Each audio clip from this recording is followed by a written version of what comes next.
Once upon a time, in a quaint little village nestled between rolling hills, lived an extraordinary woman named Mrs. Lien.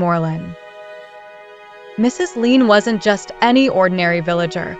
She was incredibly inventive and had a heart as big as the moon.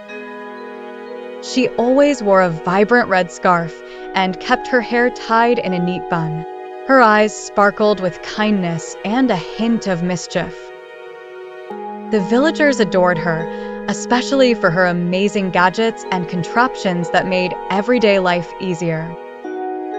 One sunny morning, as Mrs. Lien tinkered in her workshop, she noticed a commotion outside.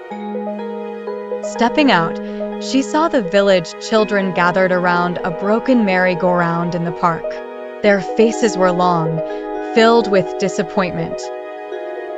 Mrs. Lien couldn't bear to see them so glum.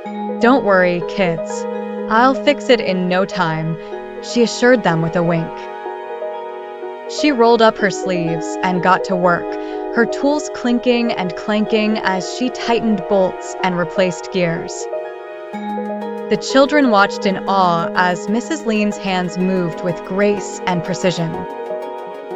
Before long, the merry-go-round was spinning again, and the air was filled with joyous laughter.